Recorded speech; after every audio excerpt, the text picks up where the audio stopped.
Hi, my name is Riley Allen. This is my review of Season 2, Episode 1 of Outer Banks titled The Gold.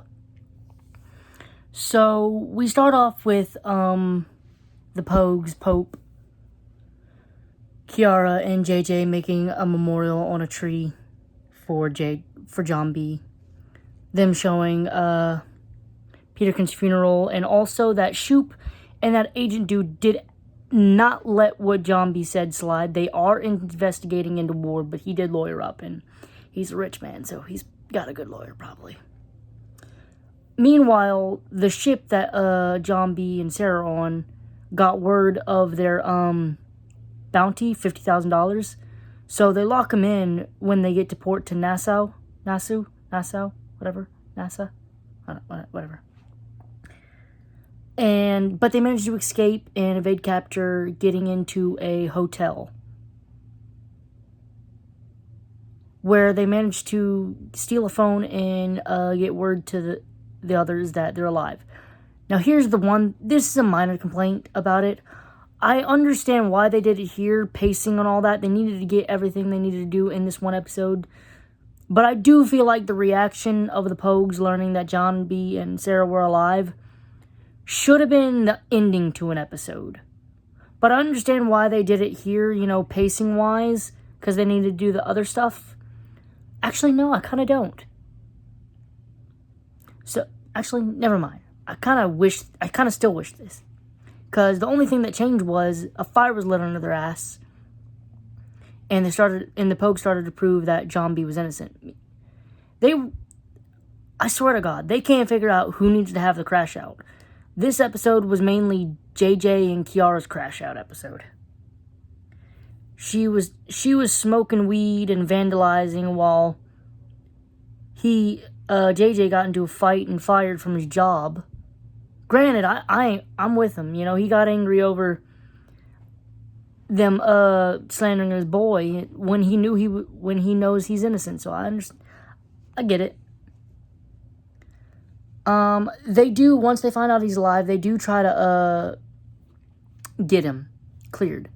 They go to Gavin, who is the pilot and witnessed it all, plant a recorder, while Kiara calls him and scares the shit out of him and says, "I know Rafe killed Peterkin," which makes Gavin call Ward and says, "I want triple what I want. I want the plane, because I still got the gun that, Rafe used to kill Peterkin."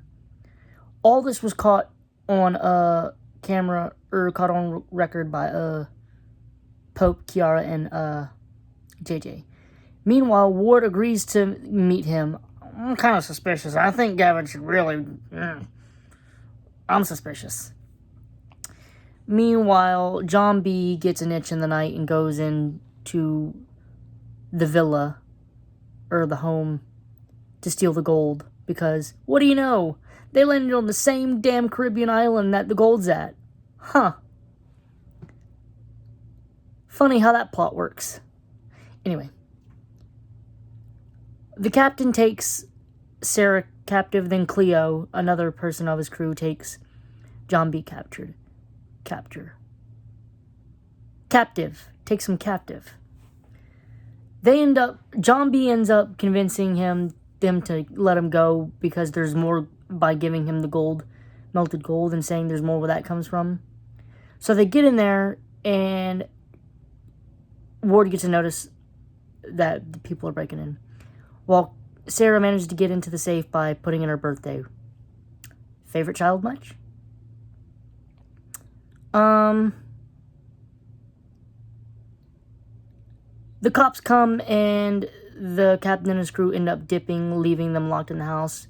Sarah manages to escape and attempts to get a boat, but the captain takes that boat that she was going to use to escape, while the police arrest John B, and the episode ends with Ward getting a video of John B captured, which is, oh shit, which is kind of gotta be a little bit of a good thing, because I do genuinely believe that Ward does love his daughter, so seeing that John B is alive might give him hope that Sarah's alive. Like, I do think he actually genuinely does care for his children. He's just a piece of shit. Yeah. Also, now that I'm thinking about it, now that I've said the plot out loud, I do think that the Pogues could have been working to clear John B's name. If anything, just so that they quit slandering what they think is a dead man and to honor their friend. Only for them to find at the end of the episode that he's alive. And the capture could have been like maybe the start of the second episode.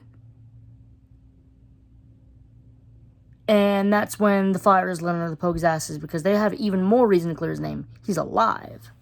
But, you know, I'm not mad where they put it, really.